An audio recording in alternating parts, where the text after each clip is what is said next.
আসসালামু আলাইকুম। মম cooking studio চ্যানেলের পক্ষ থেকে আপনাদের সবাইকে জানাচ্ছি আরও একবার আন্তরিক শুভেচ্ছা এবং অভিনন্দন। ফ্রেন্ডস, আপনারা নিশ্চয়ই ভালো আছেন। আমি আপনাদের দয়ায় অনেক ভালো আছি। তো আজকে আমি অন্য আরও একটি রেসিপি নিয়ে চলে আসলাম আপনাদের সামনে।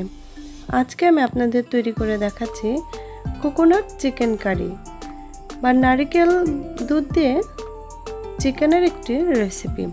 তো এই রেসিপিটা আশা করি আপনাদের ভালো লাগবে, আর আমি যথাসম্ভব চেষ্টা করেছি সহজ এবং পারফেক্টভাবে তুলে ধরার জন্য।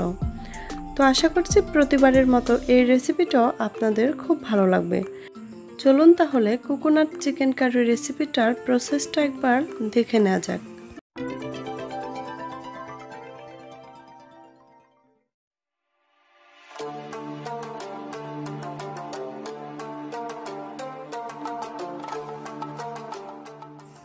তো আমি এখন একটি ফ্রাই প্যানে নিয়ে নিয়েছি পর্যাপ্ত পরিমাণ তেল। তেলটা গরম হওয়ার সাথে সাথে দিয়ে দিচ্ছি 2টা শুকনো মরিচ। মরিচটা বেশ কিছুক্ষণ ভেজে নিয়েছি। সুন্দর একটি ফ্লেভার আসার সময় আমি দিয়ে দিচ্ছি এখানে পেঁয়াজ কুচি। আমি এখানে হাফ কাপ পরিমাণ পেঁয়াজ কুচি নিয়েছি। পেঁয়াজটাকে হালকা একটু ভেজে দিয়ে দিচ্ছি আদা রসুন বাটা 1 টেবিল চামচ। তো আদা রসুন বাটা দেওয়ার পর আমি আরও বেশ কিছুক্ষণ একটু ভেজে নিচ্ছি, আর এখানে দিয়ে দিচ্ছি 4টা কাঁচামরিচ। ঝালটা আপনারা পছন্দ অনুযায়ী দিয়ে নেবেন। তো এখানে এবার আমি বেশ কিছুক্ষণ ভেজে নেওয়ার পর অ্যাড করে দিচ্ছি কিছু মশলা। তো প্রথমে আমি অ্যাড করছি লবণ স্বাদ মতো। আচ্ছা, তো এখন আমি এখানে অ্যাড করছি গোলমরিচ গুঁড়া। সামান্য কিছুক্ষণ ভেজে নিয়ে আমি এখানে হাফ চামচ পরিমাণ গোলমরিচ গুঁড়া অ্যাড করছি। তো এবার অ্যাড করছি হলুদ গুঁড়া 1 চামচ, মরিচ গুঁড়া 1 চামচ, গরম মশলা গুঁড়া 1 চামচ, জিরা গুঁড়া 1 চামচ, ধনে গুঁড়া 1 চামচ। তো এবার আমি সামান্য একটু পানি দিয়ে, মশলাটা যেন পুড়ে না যায় সেজন্য অল্প একটু পানি দিয়ে মশলাটাকে বেশ ভালো করেই কষিয়ে নেব। আর মশলাটা কিন্তু খুব ভালোভাবে কষিয়ে নিতে হবে। দেখতে পাচ্ছেন তেলটা উপরে চলে এসছে আর মশলাটা ভালোভাবে কষানো হয়ে গেছে। এই পর্যায়ে আমি এখানে মাংসটা দিয়ে দিচ্ছি বা চিকেনটা দিয়ে দিচ্ছি। চিকেনটা দেওয়ার পর বেশ ভালো করে কিন্তু আমি এটাকে কষিয়ে নেব।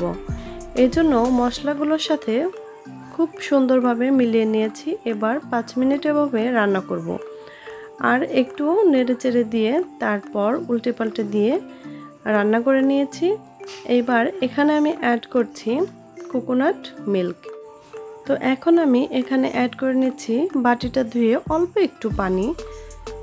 তো এবার ভালোভাবে একটু নেড়ে চেড়ে মেখে নেব। রেসিপিটা ভালো লাগলে প্লিজ একটি লাইক দিয়ে যাবেন, আর যারা আমার চ্যানেলটি এখনও সাবস্ক্রাইব করেননি তারা প্লিজ সাবস্ক্রাইব করে পাশে থাকা বেল আইকনটি ক্লিক করে নেবেন।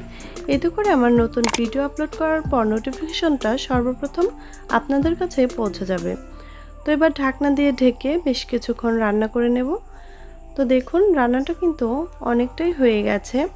এবার আমি এখানে কিছু ধনেপাতা কুচি দিয়ে দিচ্ছি।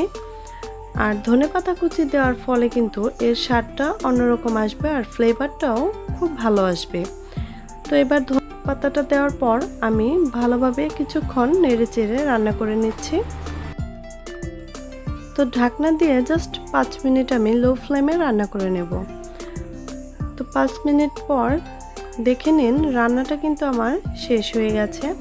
তেলটা উপরে চলে এসছে আর ঝোলটাও কিন্তু অনেক গাঢ় বা গ্রেভি হয়েছে। তো এবার আমি চুলা থেকে নামিয়ে চুলাটা বন্ধ করে আমি আপনাদের পরিবেশন করে দেখাচ্ছি। দেখুন খুব সহজেই তৈরি হয়ে গেল কোকোনাট চিকেন কারি। এই চিকেন কারিটা কিন্তু আপনারা রুটি, পোলাও, খিচুড়ি বা ভাতের সঙ্গেও খুব সহজেই সার্ভ করতে পারবেন, আর খেতেও কিন্তু লাগবে অসাধারণ। আশা করছি আজকের রেসিপিটা আপনাদের ভালো লেগেছে, আর যদি ভালো লেগে থাকে তাহলে অবশ্যই একটি লাইক দিয়ে যাবেন এবং আপনাদের প্রিয়জনদের মাঝে ভিডিওটা শেয়ার করবেন। আজকের মতো এখানেই বিদায় নিচ্ছি। অন্য কোনো রেসিপি নিয়ে আবার আমি চলে আসবো আপনাদের সামনে। সেই পর্যন্ত আপনারা খুব ভালো থাকবেন। আমার জন্য এবং আমার পরিবারের জন্য কিন্তু অবশ্যই দোয়া করবেন। আজকে আমার সঙ্গে এতক্ষণ ভিডিওটা দেখার জন্য আপনাদের অসংখ্য ধন্যবাদ। আল্লাহ হাফেজ।